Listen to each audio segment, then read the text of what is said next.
Care Savvy, and I am here to share with you what I have learned by looking and reviewing 100 child cares and having over 100 child care provider conversations.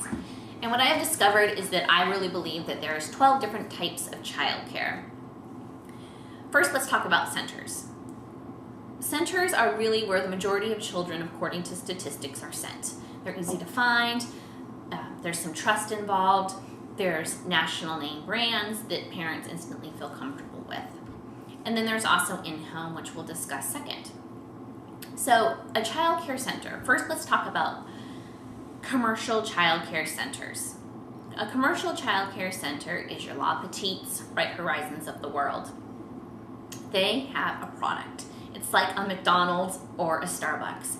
You walk in and they look the same. They have a format that they use in Washington and that they use in Florida.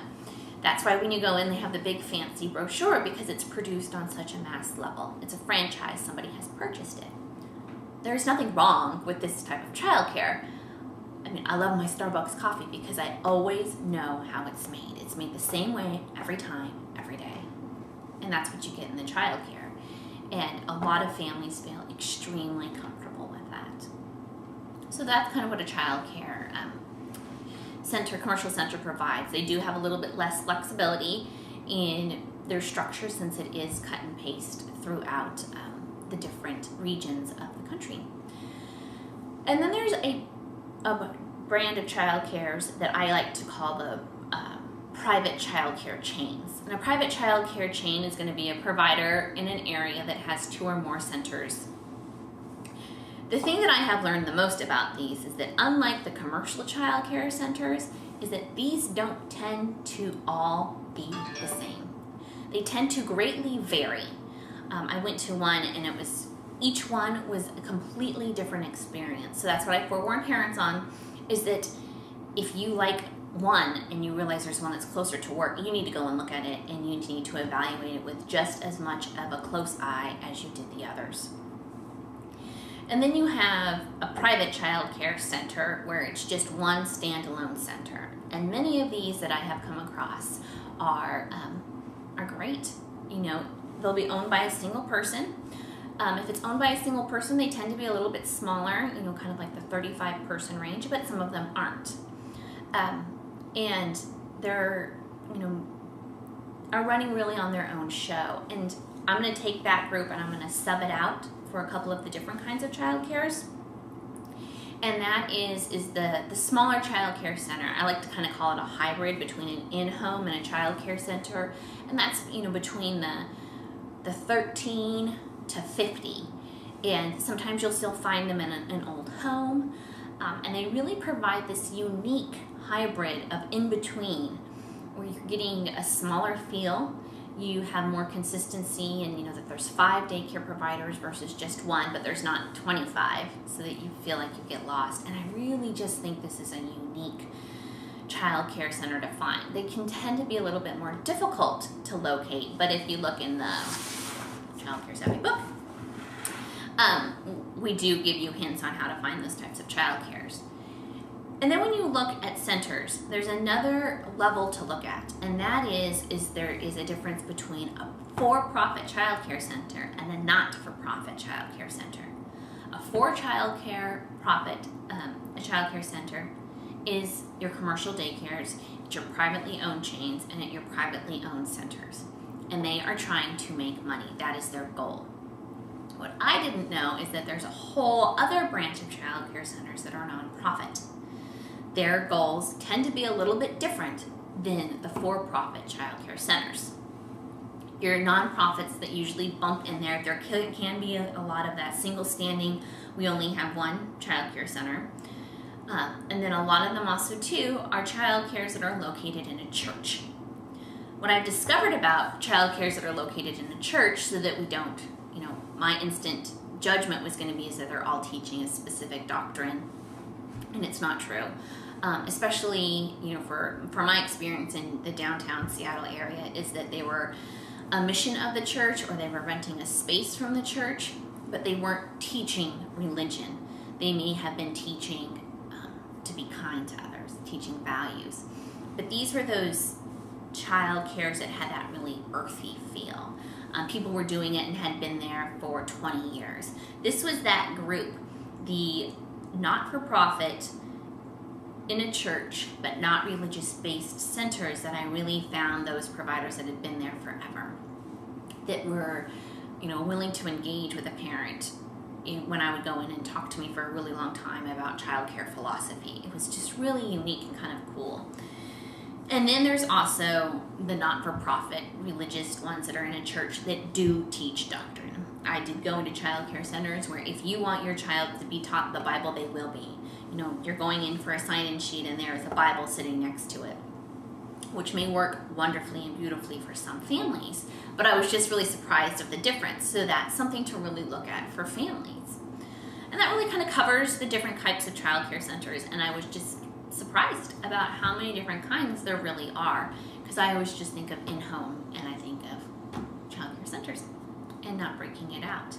So then when you transition to an in-home child care centers or in-home child care and you're looking at them, I've always believed that there was really, if you're going to break it out into subcategories of child care centers, two different types of in-home child care providers. The ones that happen to live in a child care, which is their home, and ones who happen to have a child care center in their home. The person who happens to live in their child care is my favorite type of in-home child care. There are those people when you walk in that, there's built-ins of cubbies with their kids' pictures, and that there's different ways for them to participate, and that there's posters and that there's pictures everywhere, and that the children are invited, there's pictures of them. And then when you go into an in-home child care that just happens to have a child care in it, you won't see those things. It will be very bare. It may have a small little playroom that doesn't have a lot of exciting and engaging toys.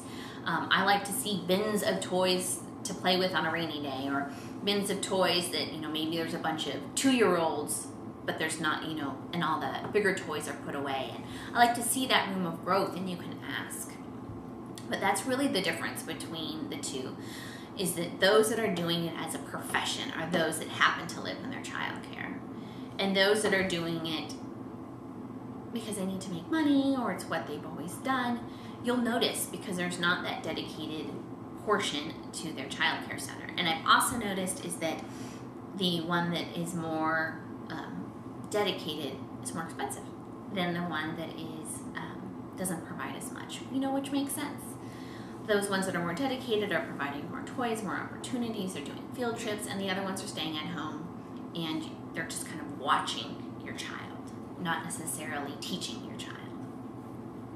And then I have two other in-home types of childcare that I'd like to talk about. And one is friends and family.